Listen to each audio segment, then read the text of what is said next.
आदरणीय अध्यक्ष महोदय, उपस्थित मान्यवर आणि माझ्या सर्व पूजनीय ज्येष्ठ बंधू आणि भगिनींनो, सर्वांना माझा सस्नेह नमस्कार. तर आज अत्यंत वेगळा असा विषय मिळालेला आहे जो म्हणजे शिक्षणाच्या व्यतिरिक्त आहे आणि तो म्हणजे आयुष्याचा उत्तरार्ध, संधी आणि आव्हानं. आणि मी तुम्हाला खरोखर सांगते की या विषयावर मला बोलण्याची संधी दिली अष्टभुजा ज्येष्ठ नागरिक संघातर्फे, म्हणून मी सर्वप्रथम त्यांचे आभारही मानते. तर आज आपण वेळ वाया न घालवता आपल्या आयुष्याशी निगडीत असलेला विषयाबद्दल बोलूया आणि त्याचं नाव आहे आयुष्याचा उत्तरार्ध. आता उत्तरार्ध म्हणजे काय हो?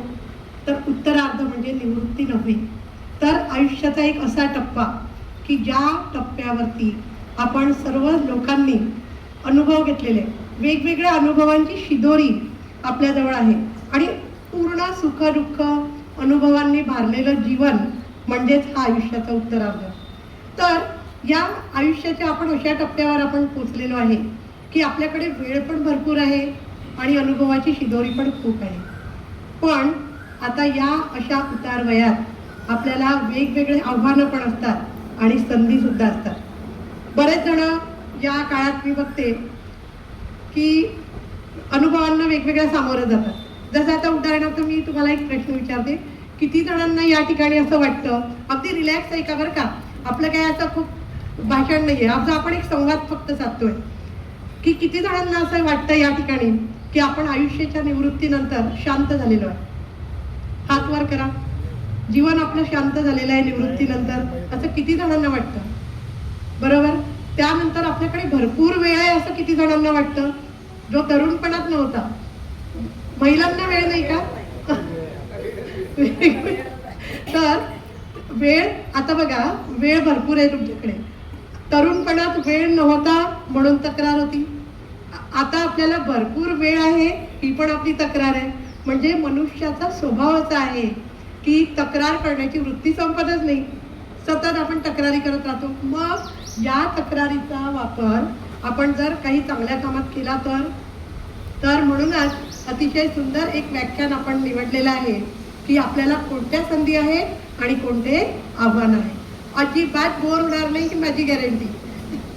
आता बघा, याच्यामध्ये आता वेळ कसा घालवायचा, आयुष्याच्या उत्तरार्धात वेळ कसा घालवायचा याबद्दल आपण आता बोलणार आहोत. आता जीवनात आपण काय असतो, वेगवेगळ्या अनेकदा आपली जीवनाची जी तुलना आहे ती एका दिवसाशी करतो. जसं उदाहरणार्थ बालपण म्हणजे सकाळ, तरुणपण म्हणजे दुपार, प्रौढावस्था म्हणजे संध्याकाळ आणि वृद्धत्व म्हणजे रात्र.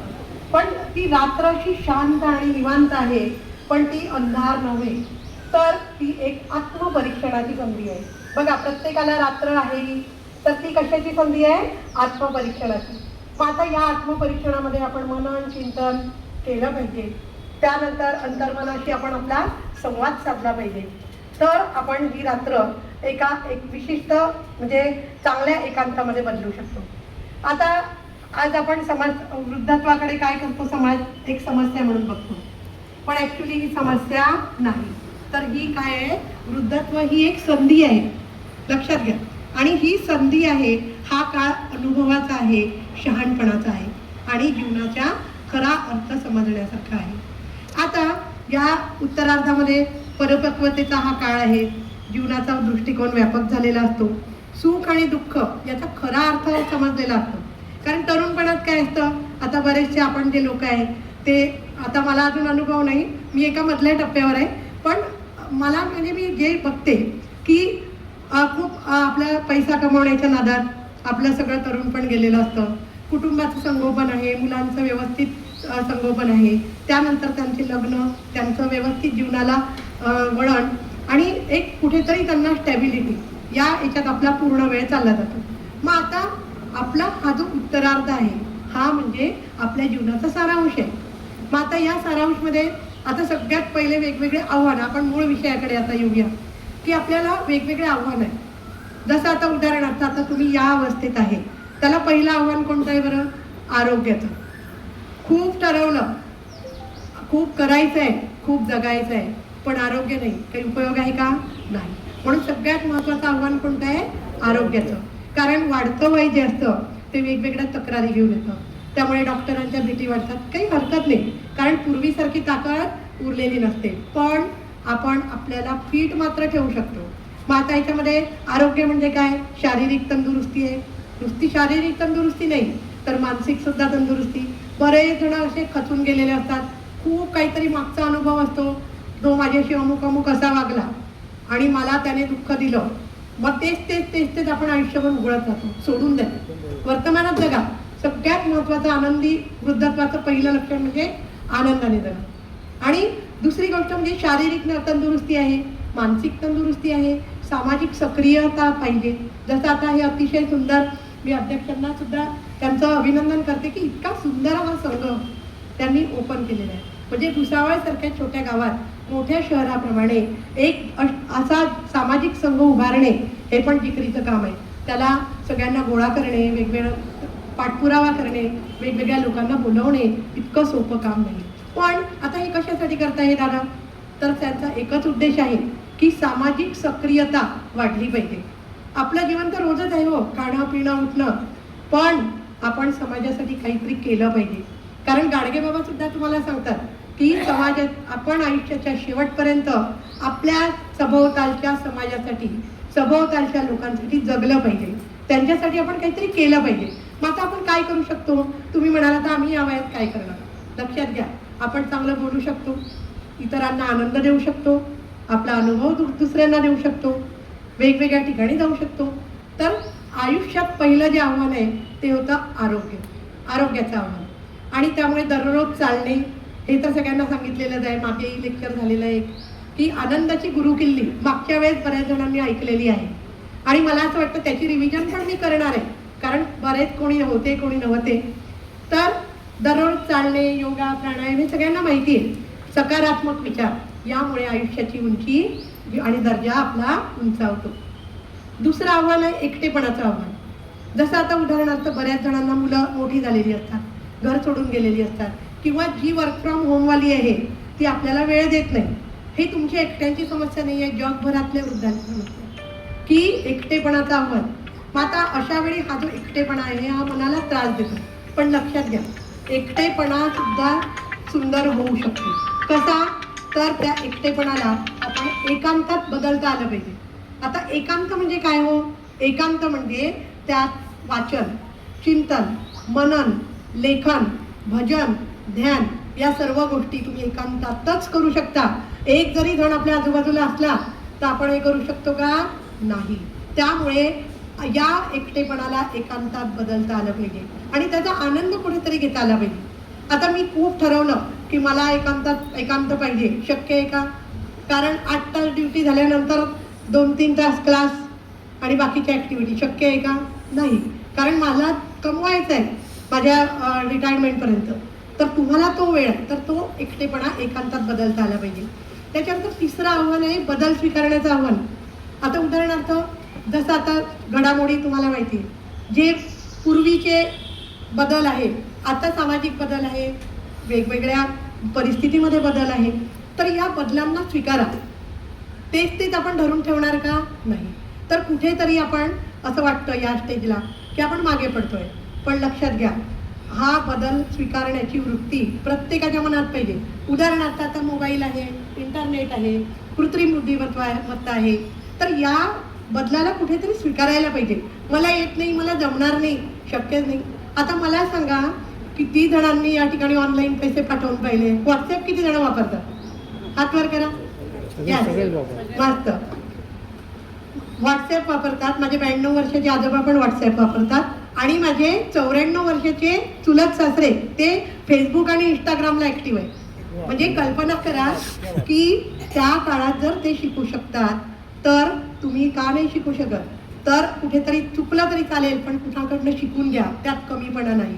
किती जणांनी ऑनलाईन पैसे पाठवले? बरं, व्हॉट्सॲप आता हे जुनं आहे. आता किती जण ऑनलाईन पैशांचे व्यवहार करू शकतात बाजारात गेलं तर? Very good. पण बाकीचे मला वाटतं हात खूप कमी आहे. तर ऑनलाईन पैसे कसे पाठवायचे? मुलं काहीही म्हणा, आपल्या याच्यात 2-3 हजार पडू द्या फक्त, पण ऑनलाईन पैशाचा व्यवहार शिकण्यासाठी तेवढे पुरेसे. खूप नका रक्कम टाकू. म्हणजे काही चुकीचं दाबलं गेलं वगैरे तर. म्हणून बदल स्वीकारण्याचं आव्हान आहे. चौथं आव्हान आहे मानसिक ताण. आता काय होतं की बऱ्याच जणांना भूतकाळातलं मी सांगितल्याप्रमाणे तेच तेच उघडायची सवय असते. ते दिवस किती सुंदर होते, पण लक्षात घ्या आनंद या त्या दिवसांवर नाही, भूतकाळावर नाही, तर आनंद कशावर आहे? वर्तमानावर आहे. वर्तमान क्षणाला आनंदात जगणे हे सगळ्यात मोठं आव्हान आहे. लक्षात आलं? तर भविष्यात आपला आनंद नसतो, भूतकाळात नसतो. आनंद हा वर्तमानात असतो. त्यामुळे वर्तमानात जगा, प्रत्येकाने भरभरून जगा. ठीक आहे, नाही काही गोष्टी केल्या कोणी काही म्हणत नाही, ज्याने म्हटलं तो त्याच्या घरी अगदी बिंदास जगा. सगळे आपले विचार सांगा. प्रत्येक जणामध्ये जो न्यूनगंड आहे तो या ठिकाणी दूर करा. म्हणून हे आव्हान आहे मानसिक ताण, की हा ताणतणाव दूर करून प्रत्येक दिवस आनंदाने जगणे ही सर्वात मोठी कला आहे.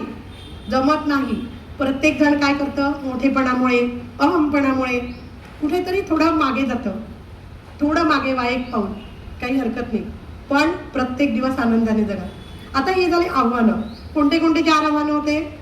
आरोग्याचं आव्हान, त्याच्यानंतर आठव चार्जर लागतो की नाही मेंदूला पण, कशाचं आव्हान होतं? आरोग्याचं होतं. त्याच्यानंतर बदल स्वीकारण्याचं आव्हान होतं, एकटेपणाचं आव्हान होतं आणि मानसिक ताणतणावाचं आव्हान होतं. बरोबर आहे, टीचर असल्यामुळे मला रिवाईज करायची सवय आहे.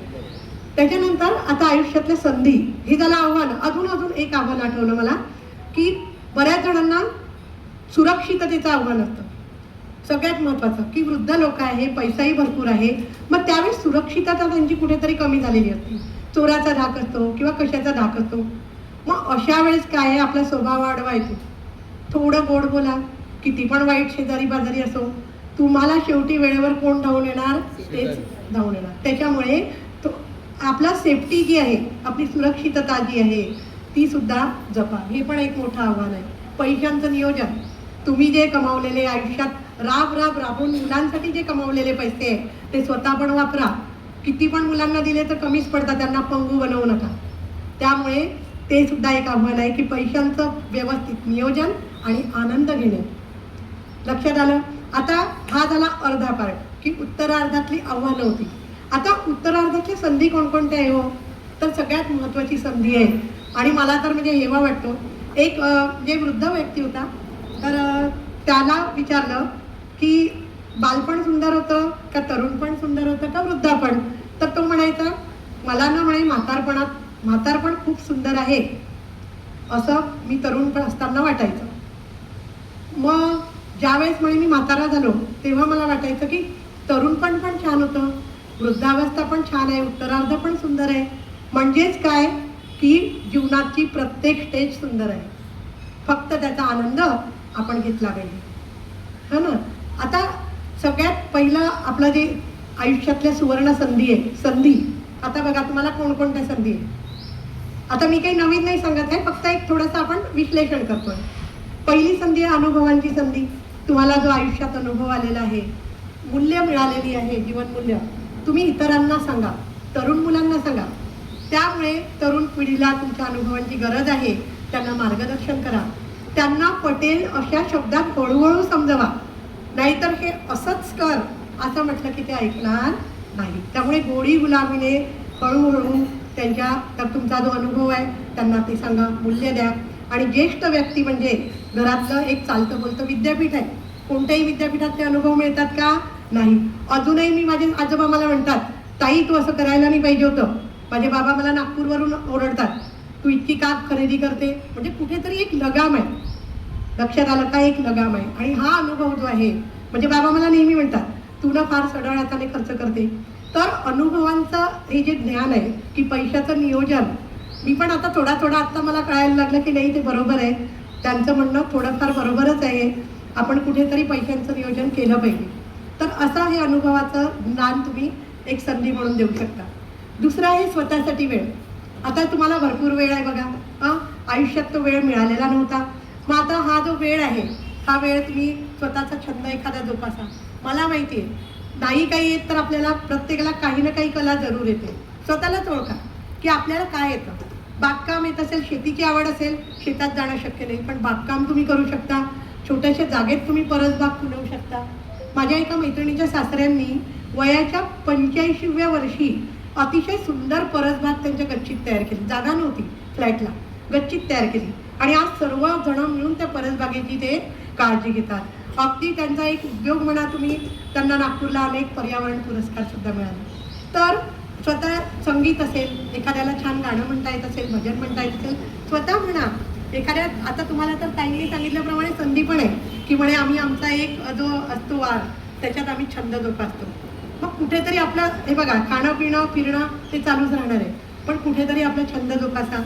प्रवासाची आवड असेल तर वेगवेगळे धार्मिक स्थळ आहे, चांगले पर्यटन स्थळ आहे, भारतात खूप बघण्यासारखं आहे. मी मुळीच म्हणत मी परदेशात जाऊ पण नका, सॉरी मॅडम तुम्हाला नाही म्हणत, त्यांची मुलं तिकडे. पण तुम्ही प्रवासाला जा, बागकाम करा, सांगितलं लेखन करा, काही लिहिता येत असेल तर लिहून काढा, म्हणजे आपलं लेखन अजरामर होतं. व्यक्ती गेल्यानंतर सुद्धा त्यांचं लेखन, आज साने गुरुजींचं लेखन असो किंवा बरेच असे साहित्यिक आहेत की त्यांचं लेखन हे अजरामर आहे. रफी गेले तरी आपण आवाज ऐकतो की नाही. तर असं काहीतरी जे असेल तुमच्यामध्ये ते तुम्ही संकलन करा. आज इथे माझे मामा पण आलेले आहेत. आमच्या मामांना गाणे लिहिण्याचं फार आवड आहे, सगळे गाणे त्यांनी लिहून काढलेले आहेत, अगदी ते छान चालीत म्हणू शकता. म्हणजे हा पण एक छंद आहे बघा, किती छान छंद आहे. चित्रकला असेल तर चित्रकला तुम्ही थरथरते हात असले तरी चालेल, सगळ्या प्रकारची चित्र आता असतात, त्यामुळे ती चित्रकला तुम्ही त्यातनं जोपासा. त्यानंतर आता ही जी वृद्धत्व आहे तर पहिला सुवर्ण संधी होती आपली, स्वतःसाठी भरपूर वेळ आहे, अनुभवांचं दान आहे, समाजसेवेची संधी आहे. बघा ही पण एक समाजसेवा आहे. आता निकमताई दादा इथे येतात, त्यांचं ते सूत्रसंचालन समाजसेवा आहे. कशासाठी ते कोणाचा परिचय करतात? समाजसेवा आहे. यांनी हा क्लब उभारला, कशासाठी उभारला? समाजसेवेसाठी. आम्ही योगा एरोबिक्स फुकट, बायका निघायच्या नाही, हलायच्या नाही हो, सगळं कामवाल्या बायांना सोडायचे. आज मी त्यांच्यासाठी एरोबिक्स उघडलं. सगळ्या बाया, समाजातल्या सर्व स्तराच्या बाया, अगदी म्हाताऱ्या सुद्धा त्या नमस्कार करतात की मॅडम आम्हाला तुमच्यामुळे बसता यायला लागलं. म्हणजे आज हे जे एरोबिक्स आहे किंवा ह्या जो व्यायाम आहे, समाजसेवा करण्याची तुम्हाला एक संधी आहे. एखाद्या पैसा असेल तुमच्याजवळ, पैसा बघा तुम्ही गेल्यानंतर त्याचा काहीच उपयोग नाही, तुमची मुलं काय करतात. म्हणून आपला जो पैसा थोडाफार असेल चांगल्या कामांसाठी वापरा. जसं ग्रंथालयासाठी दान करा, एखाद्याची ॲडमिशन करा, वृद्धाश्रमात किंवा सामाजिक संस्थांशी जोडा, रक्तदान शिबिरं, पर्यावरण उपक्रम, अशा अनेक गोष्टी बघा. इतकी लिस्ट आहे. करणाऱ्याला हे नसतं की काय करावं, त्याला अनेक गोष्टी आहेत. आता तुम्ही इतके जण इथे आले म्हणजे तुम्ही ॲक्टिव्हच आहेत. त्याच्यानंतर चौथी संधी आहे आयुष्यातली अध्यात्माची. जसं आता मी कोण आहे, मी कशासाठी जगलो, या सर्वांचा अर्थ म्हणजे अध्यात्म. आता अध्यात्म करायला तरुणपणात वेळ नसतो. आता माझी हालत अशी असते, मी बऱ्याच वेळा म्हणते की मला खूप देवाचं करायला आवडतं पण वेळ नाही. मग मी अक्षरशः पोथी रात्री 10 ते 12 या वेळात वाचते, कारण मला तेव्हाच वेळ असतो. सकाळी उठणं मला खूप लवकर आवडत नाही, कारण माझा व्यायामाचा वर्ग असतो. त्यामुळे रात्री पारायण केलं तरी चालतं. मग अध्यात्म करायला वेळ तुमच्याकडे भरपूर आहे, म्हणून अध्यात्मासाठी जरूर वेळ द्या. त्याच्यानंतर त्याच्यातनं जी मनःशांती मिळेल ती दुसऱ्या कशातनंही मिळणार नाही. म्हणून कमीत कमी नाही कुठे जाता आलं, पाय दुखत असले, सांधे दुखत असले, घरामध्ये तुम्ही ध्यान करू शकता. ध्यानात ते ईश्वराची साथ घालू शकता. प्रत्येक व्यक्ती म्हणजे ईश्वर आहे, प्रत्येक व्यक्ती म्हणजे ईश्वराचं रूप आहे. मग त्या व्यक्तीला तुम्ही ती जर काही चांगला सांगत असेल तर तुम्ही आध्यात्मिक दृष्टीने त्याच्याकडे बघा. त्यानंतर आता हे बघा, हे झालं या संधी आपल्या की कोणकोणत्या संधी झाल्या. सगळ्यात पहिली संधी होती अनुभवाची, त्याच्यानंतर स्वतःसाठी वेळ होता आहे, समाजसेवेची संधी आहे आणि त्याचबरोबर अध्यात्माची संधी आहे. आता संधी आणि आव्हाने हा पाठ जरी संपलेला असला तरी आता समारोपाकडे आपण थोडंसं जाऊया की आनंद हा बाहेर नाही तर तो कुठे आहे? आपल्या स्वतःच्या मनात आहे. बघा कोणत्या क्षणाचा किती आनंद घ्यायचा हे आपल्या मनावर आहे. आणि उत्साही शरीर असेल, आनंदी मन असेल तरच आपलं सर्व काही जीवनामध्ये ठेवू शकतो. मग कृतज्ञ राहा की आपण काय कृतज्ञ राहू शकतो की आपण चालू शकतो, बोलू शकतो, बघू शकतो. म्हणजे आपण काय आहे, कृतज्ञता कुठेतरी आपल्या मनात पाहिजे. नाहीतर मग मीच खूप मोठा आहे, माझं सर्वांनी ऐकलंच पाहिजे असं नाही. तर वय वाढत जातं म्हणून मनुष्य वृद्ध होत नाही, तर स्वप्न पाहणं थांबवलं म्हणजे तो काय होतो, वृद्ध होतो. आणि म्हणजे एक म्हणून आपण तुकारामांचं एक उदाहरण घेऊया की ताईंनी पण सांगितलं गोंदवलेकर महाराजांचं ते वाचत असताना की ठेविले अनंते तैसेची राहावे. आणि चित्ती असावे समाधान. म्हणजे कुठली गोष्ट, आता बघा, खूप मोठा बंगला असतो, सर्व गोष्टी मुबलक असतात, मुलं चुना कमावणारे असतात नसतात, तरी पण त्यांना दुःखच असतं. म्हणजे शेवटी आनंद कशात आहे तर समाधानात आहे. जे आहे आपल्याला त्याच्यात समाधान मानावं, संतांचं वचन आहे. आता बघा, दोन मित्र, एक अशी कथा सांगते मी की दोन मित्र खूप वर्षानंतर भेटले. आता त्यावेळेस ते साधारणतः 70 पार केलेले असावे. तर तेव्हा पहिला म्हणतो, माझे गुडघे दुखतात, माझी कंबर दुखते, मला फारसं नीट दिसत पण नाही. तर दुसरा काय म्हणतो, माझंही तेच आहे, पण फरक एवढाच आहे की मी अजून जिवंत आहे याचा मी आनंद साजरा करतोय, मी चालतो आहे, मी बोलतो आहे, मी माझ्या स्वतःच्या क्रिया व्यवस्थित करतोय याचा मी आनंद साजरा करतो. आता याच्यातनं तुम्ही काय शिकले की दृष्टिकोन महत्त्वाचा आहे, परिस्थिती महत्त्वाची नाही. तुम्ही दृष्टिकोनाने कोणत्या पाहता ते सर्वात महत्त्वाचं आहे.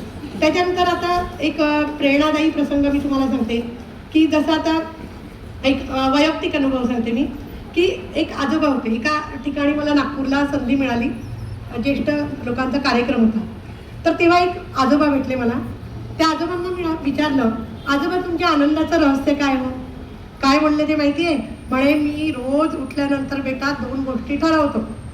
कोणत्या? पहिली गोष्ट, मी आज कोणावरही रागवणार नाही, आणि दुसरी गोष्ट म्हणजे मी आज काहीतरी नवीन करेन, नवीन शिकेन. म्हणजे बघा, रागवणार नाही म्हणजे वाद नाही, नवीन शिकेल म्हणजे सक्रियता. म्हणजे त्यांचं तारुण्याचं रहस्य, त्यांच्या आनंदाचं रहस्य आमच्या आजोबांचंही तेच आहे की अगदी निर्विकार व्यक्ती मी माझ्या आयुष्यात पाहिली नाही. माझे सासरे 97 वर्षाचे, 97, आजोबा 92. तर 97व्या वर्षाच्या वयात माझ्या सासऱ्यांचा आशावाद मला प्रेरणा देतो, माझ्या आजोबांचा आशावाद मला प्रेरणा देतो की आज सकाळी मला ज्या दिवशी उठायचा कंटाळा आला, तुम्ही आजोबांना आठवते, सासऱ्यांना आठवते, आजही ते या वयात 5 किलोमीटर चालू शकतात. आणि समोरचं तुम्हाला उदाहरण आहे, हे जे ग्राउंड आहे, जे मंदिर आहे, साई मंदिर, आणि तो पार्क केलेला आहे, तिथे ते दररोज 5 किलोमीटर चालतात. इथले काही लोक साक्षीदार आहे त्याचे, आहे ना, त्यामुळे त्यांची फिटनेस तर राजते आहे. हो. म्हणजे सांगण्याचं तात्पर्य काय की बदल जो आहे तो बदल आपल्या स्वतःच्या हातात असतो. त्याच्यानंतर आता तुम्ही श्रोते म्हणून एक विचारते की नवीन गोष्टी शिकण्याची किती जणांना आवड आहे?